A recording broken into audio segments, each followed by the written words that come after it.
On court, the Toronto Raptors have been pretty good this season, especially for a team that's in the first year of its rebuild, but their record is anything but pretty good, as they've slumped to a 2-10 record, the worst in the entire NBA. So in this video, we'll discuss why the Raptors are better than their record suggests, but also why that record is very unlikely to change. Let's get into it.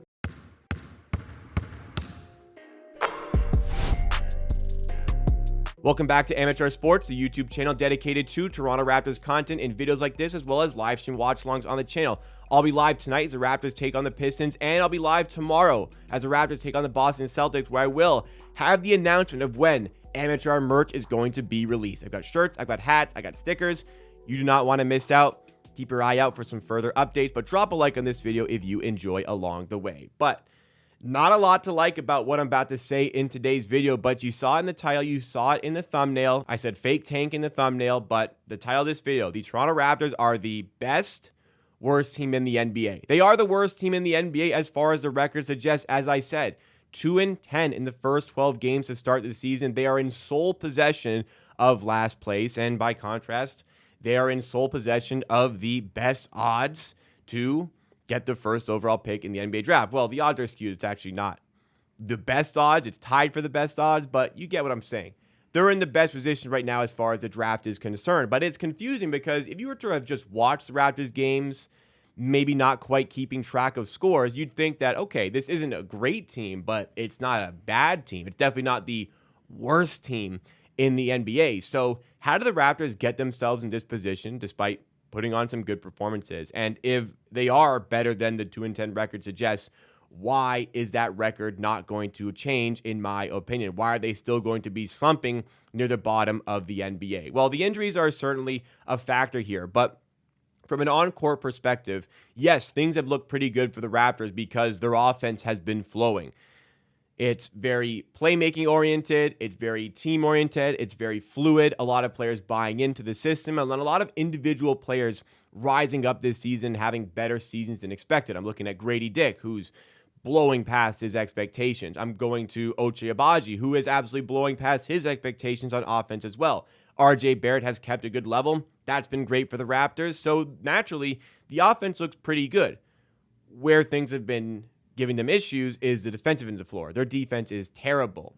And that reigns even more true in late game situations where the Raptors defense can't get a single stop and the Raptors offense completely deviates away from everything that has made them successful up until that point. It'd be great if games lasted, well, honestly, only one quarter, but even if they lasted 3 quarters here, the Raptors' record would look different. So far this season, they've been leading after the first quarter on 5 occasions, and so far this season, after 3 quarters, they've been leading on 4 occasions. So certainly not a team that's going to be, blowing you away with those numbers here, but it certainly suggests that this team has put itself in position to win more games than it has. And even when they do lose, oftentimes it's by very slight margins here. In 5 of the Raptors' 10 losses this season, they have lost by 6 points or less. One of those games was in overtime, and a couple of these games have been 2-point, very narrow losses for this team. So why is this team unable to close? That's been the problem, right? They've been playing well, but they just haven't been able to close games. Well, the problem does go a little bit beyond that for the record, and I'll explain why a little bit later on in the video. But to keep on topic here was how they close games. They just deviate away completely from that very nice, fluid offense and turn into this isocentric team full of players who aren't really good at playing isolation basketball. And it's ugly. They give away leads. You get, last few possessions, it's RJ Barrett ISO step backs. I like RJ Barrett now, but that's not his game. That's not the type of shot that is going to win you basketball games. And in these very narrow losses where they need big buckets late, and sometimes, they're taking a shot to win the game at the end. Sometimes they're taking a shot to tie the game as the buzzer is going. And you never really see the Raptors get a good look, actually, to get that tie, to get that win, to force it to overtime, whatever it may be. And a lot of that is not just on the players here. Look, we've discussed it's a young team. They need to learn how to win. But this coaching staff needs to figure out how to win games as well, because a lot of time the game management is very poor in these scenarios where they're not calling timeouts when they should be calling timeouts. And even if they do call a timeout, they're running the wrong play. Like, how do you come out of a timeout and run an RJ Barrett step back deep three at the buzzer. Maybe it almost goes in, but the process is not there. You can't reward the process for that play because it's poor decision making for you to come up with that as your final shot. There was also a game against the Denver Nuggets.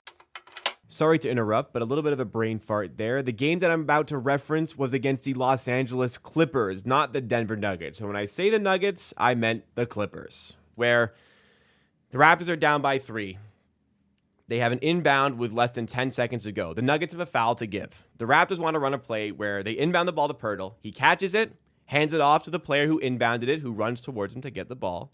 Pirtle then sets a screen, and hopefully that leaves the player with the ball, in this case I believe it was RJ Barrett, an opening to get a shot off to potentially tie the game with the Raptors down 3. Now the Nuggets had a foul to give. So when the Raptors first inbounded the ball to Jakob Pirtle, the Nuggets fouled him. Immediately showcased their intention was to foul Jakob Pirtle. So the next one, when the Nuggets don't have a foul to give, if you were to inbound the ball to Jakob Pirtle, he would get fouled. Now you have your worst free throw shooter on the floor at the free throw line when you need points.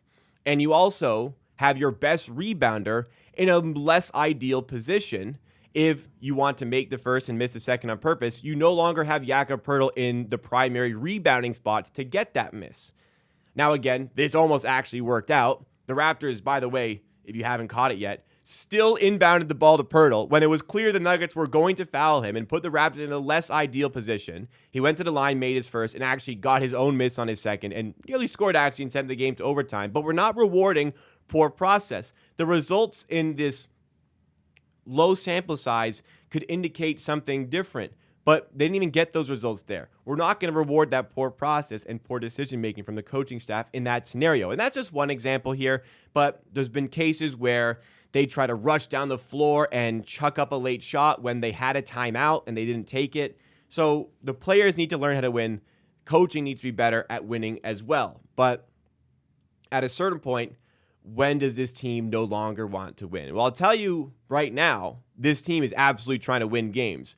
I really dislike when the excuses come out that they're trying to tank. It's obvious that this decision in this game at this point in the season has the tank in the best interest. Listen, maybe some younger guys get a bit of extra play time here and there, but even then, I don't really agree. It's a poor excuse for poor execution to say that they're already trying to tank. So that's what I mean when I put fake tank in the thumbnail of this video. It is so baffling, some of the decisions at times, that people mistake it that the Raptors are tanking. I think it's just poor execution and poor decision-making is what it is, whether that be from the coaching staff or whether that be from some players as well. I promise you, players absolutely are not tanking. They want to win games. They got the competitive edge. And it seems like Darko Rajakovic, Raptors head coach, has that as well. I have the full utmost belief they're on the floor trying to win as many games as possible. It's up to the management to decide when the right time is to tank, and that could be on the horizon. So as much as the record maybe doesn't suggest how good the Raptors have been this season, like I'm not saying there should be a 500 team, but only 2 wins out of 12 is a bit low for how the Raptors have played. But why this is unlikely to change on top of the mismanagement in late game situations and just not having the right guy to be the ISO player they want to use in those late game situations. On top of that, the Raptors have been dealt a really bad hand with the schedule to start the season. The Raptors have the most difficult start to the season as far as their strength of schedule is concerned compared to regular season records last season.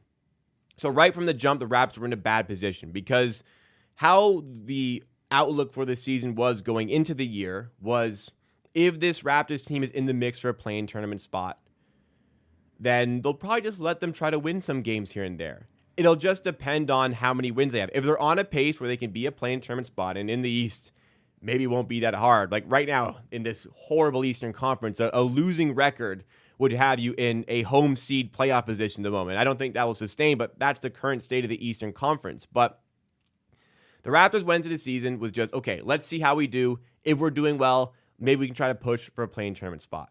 But if we're not doing well, first year of rebuild, we're comfortable, wholesale trades at the deadline, sitting back, tanking, and getting the best opportunity to get the best possible draft pick. So for this team to turn around their fortunes as far as record are concerned, they're going to have to string some wins together here in this difficult schedule to start the season to put themselves in a position where the front office is going to, okay, let's see how many wins we can get. But based on the current situation where they're not putting themselves in the best spots to win games in late game situations, that record is not going to change. And if that record doesn't start to change, front office at some point is going to take over and say, okay, now it's time for a real tank, not the fake tank that I've described so far in this video. At a certain point, the front office will say, okay, now it's time to take a step back. Now it's time to have some guys resting for some games. Now it's time to maybe upgrade some of the play time for some of the younger guys here. Get some of the Raptors 905 guys involved. Like maybe we'll see Ulrich Shamshi at some point playing some NBA minutes. That's what I would expect at some point. So for a couple reasons here. Number one, the Raptors just aren't good enough at late game scenarios to win these close games. Like, good teams win more close games than not. That's why they're good teams. The Raptors are proving why they are not so good of a team in those late game scenarios. And as that trend continues, at some point, real tank will start to set in. And that is why, even though the Raptors are playing pretty well, playing better than a 2-10 record suggests, I don't foresee it really turning around here. They're not going to win only 2 games this season, and I honestly don't think they're going to be the worst team in the NBA by season's end, but they might be pretty close. They're probably not as bad as the Wizards. They're probably not as bad as the Portland Trailblazers, but the way the East looks right now, like Brooklyn is decent, Charlotte's decent, Detroit's decent, Atlanta are fine. There's not a lot of other teams they can pass. So, listen, we're in the first year of a rebuild. It's a good draft class.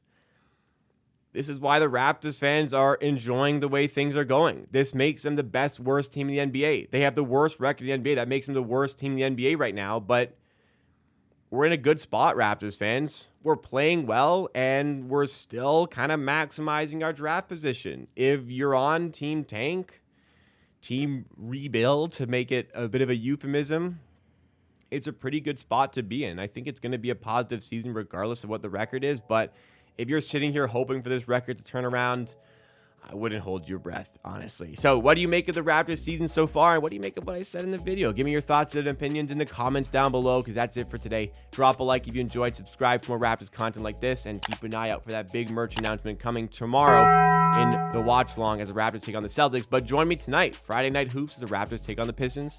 I'll see you again next time.